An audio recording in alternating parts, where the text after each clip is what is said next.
अस्सलाम वालेकुम। Classical mechanics chapter number 10 हम स्टडी कर रहे थे। आर्टिकल 10.3 द इनर्शिया टेंसर हम इसे प्रीवियस लेक्चर के अंदर स्टडी कर चुके हैं। आज के लेक्चर के अंदर हम article number 10.4 principal axis of inertia को हम स्टडी करेंगे। इसे प्रीवियस लेक्चर के अंदर हमने द इनर्शिया टेंसर को हमने कैलकुलेट किया था। उसके अंदर हमने 3 मोमेंट ऑफ इनर्शियाज और 6 प्रोडक्ट ऑफ इनर्शिया हमने फाइंड किए थे। हमें 3 moment of inertia I X X, I Y Y, I Z Z, और हमें 6 प्रोडक्ट ऑफ इनर्शिया मिले थे, जैसे कि I x y, I y I x, I z x, I x z, I Y Y, I y z, I z y. इस तरह के हमें 6 प्रोडक्ट ऑफ इनर्शिया मिले थे। और हमने स्टडी किया था कि कोई भी बॉडी अगर वो रोटेट कर रही है किसी भी गिवन एक्सिस के अंदर, तो हमें उसके 3 म्यूचुअली परपेंडिकुलरली प्रिंसिपल एक्सिस की ज़रूरत होगी। तो इस आज के लेक्चर के अंदर हम प्रिंसिपल एक्सिस ऑफ इनर्शिया को स्टडी करने जा रहे हैं। We have seen that in general the angular momentum of a body spinning about a point O is not in the same as the axis of rotation. हमने पता है कि जो एंगुलर मोमेंटम होता है बॉडी का अबाउट पॉइंट O की बात अगर करें तो वो सेम नहीं रहता, जैसे कि एक्सिस ऑफ रोटेशन सेम नहीं रहता। हमने इसे प्रीवियस लेक्चर के अंदर ये भी स्टडी किया कि अगर एक्सिस ऑफ रोटेशन को अगर फ्रीडम मिल जाए कि वो किसी भी एक्सिस के अंदर रोटेट करे, तो वो उसका जो एक्सिस ऑफ रोटेशन होगा वो सेम नहीं रहेगा। इट्स मीन कि L is not parallel to omega.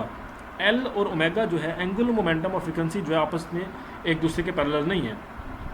When this happens we say that the axis is the principal axis. जब ये कंडीशन हमारे पास होती है तो हम कहते हैं तो हमारे पास जो एक्सिस होगा वो क्या होगा, प्रिंसिपल एक्सिस होगा। To express the definition mathematical, अगर हम मैथमेटिकल इसकी डेफिनेशन को एक्सप्रेस करें, note that two non zero vectors A and B are parallel if and only if A is equal to lambda B।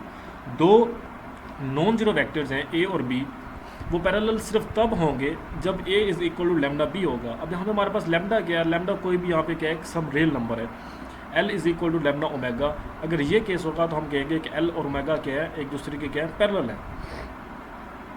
Late us review what we already know about the existence of the principal axis. हम review करते हैं कि हम जो principal axis की existence के बारे में ऑलरेडी से क्या जानते हैं। वी से at the end of the last section के अंदर हमने बात की थी, जैसा कि मैं बता रहा था आपको कि मूवमेंट हमने इनर्शिया टेंसर की बात की थी।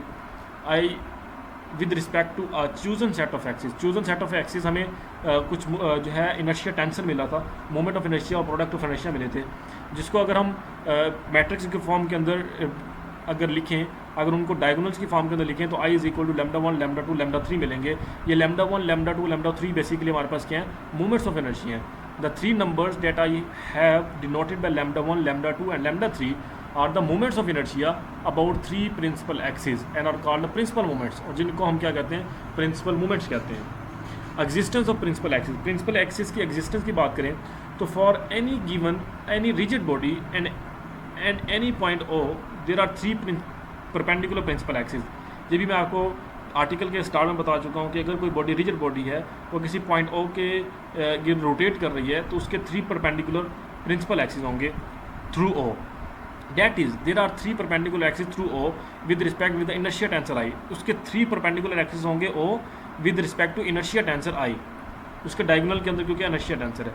And here with the property, अगर इसी प्रॉपर्टी को अगर हम किसी और की जगह फॉलो करें, what when the angular velocity omega, अगर हम अब ओमेगा की बात कर रहे हैं, वहाँ पे हम बात कर रहे थे there are 3 perpendicular axes through O, यहाँ हम बात कर रहे हैं 3 perpendicular axis angular velocity omega points along any one of these axes, जो कोई इन किसी भी एक्सिस के गिर्द अगर ओमेगा जो है वो अलोंग करता है तो the same is true for the angular momentum. तो एंगुलर मोमेंटम के लिए ये भी सेम उसी तरह ही होगा जिस तरह हमारे पास जो perpendicular principal axis through O होता है इनर्शिया टेंसर, सेम उसी तरह हमारे पास in case of angular velocity हमारे पास एंगुलर मोमेंटम के केस भी इसी तरह क्या होगा, ट्रू होगा। और अगर हम काइनेटिक एनर्जी कैलकुलेट करना चाहें रोटेटिंग बॉडी की, kinetic energy of a rotating body, it is naturally important to be able to write down the kinetic energy of a rotating body. I shall leave it as a challenging. T is equal to 1/2 omega L. अब इस case के अंदर हमारे पास omega L in perpendicular if we use a set of principal axis. अगर हम principal axis की बात करें यहाँ पे, जो कि प्रिंसिपल एक्सिस को हम पीछे स्टडी कर चुके हैं, अगर 3 प्रिंसिपल एक्सिस की यहाँ पे अगर बात करें set of principal axis coordinate system, तो हमारे पास क्या होगा, lambda 1 omega 1 lambda 2 omega 2 and lambda 3 omega 3। तो L इज़ इक्वल टू क्या हो जाएगा, lambda 1 lambda 2 lambda 1 lambda omega 1 lambda 2 lambda 3 omega 4 omega 3।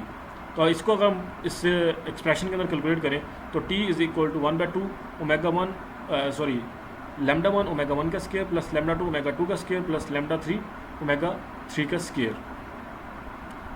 तो दैट्स अवर लेक्चर। इस लेक्चर के अंदर हमने प्रिंसिपल एक्सिस ऑफ इनर्शिया को स्टडी किया, देन हमने एग्जिस्टेंस ऑफ प्रिंसिपल एक्सिस को देखा, and then kinetic energy of a rotating body.